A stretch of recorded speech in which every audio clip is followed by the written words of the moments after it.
तुम्ही बघत आहात जनमत मराठी। आत्ताच्या घडीची महत्त्वाची बातमी।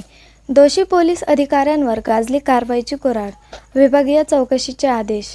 नाशिक विभागीय पोलीस तक्रार प्राधिकरणाने एका महत्त्वाच्या तक्रारीची दखल घेत कर्तव्यात कसुरी करणाऱ्या पोलीस कर्मचाऱ्यांवर कडक ताशेरे ओढले आहेत। प्राधिकरणाचे अध्यक्ष अशोक भटकर यांनी या प्रकरणाची कसून चौकशी केल्यानंतर दोषींविरुद्ध विभागीय शिस्तभंगाची कारवाई करण्याचे आदेश दिले आहेत।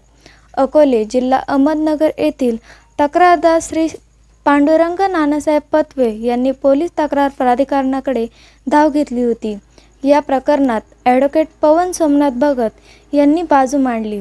या अर्जावर सुनावणी करताना प्राधिकरणाने पोलीस अधिकारी व कर्मचाऱ्यांच्या कार्यपद्धतीवर प्रश्नचिन्ह उपस्थित केले। प्राधिकरणाने दिलेल्या आदेशानुसार खालील कर्मचाऱ्यांवर ठपका ठेवण्यात आला आहे। सहाय्यक पोलीस निरीक्षक मिथुन घुगे तत्कालीन सहाय्यक पोलीस निरीक्षक अकोले पोलीस ठाणे व श्री व पोलीस नाईक राम लामगे, पोलीस नाईक बक्कल नंबर 54 अकोले पोलीस ठाणे या दोघांनी आपल्या विहित कर्तव्यात कसुरी केल्याचे प्रथमदर्शनी स्पष्ट होत असल्याचे प्राधिकरणाने आपल्या निर्णयात नमूद केले आहे। त्यांच्या विरुद्ध शिस्तभंगाची कारवाई करण्याची शिफारस करण्यात आली आहे।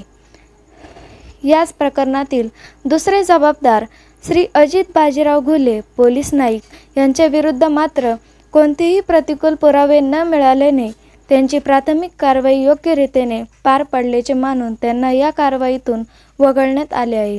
प्राधिकरणाचे अध्यक्ष अशोक भटकर, सदस्य सुनील कडासने आणि अमित उमराळे यांच्या खंडपीठाने हा महत्त्वपूर्ण निकाल दिला। तक्रारदाराच्या वतीने ॲडव्होकेट पवन सोमनाथ भगत यांनी केलेला पाठपुरावा यशस्वी ठरला असून यामुळे पोलीस दलातील बेजबाबदार कर्मचाऱ्यांचे धाबे जबाबदारी न्याय हक्काची।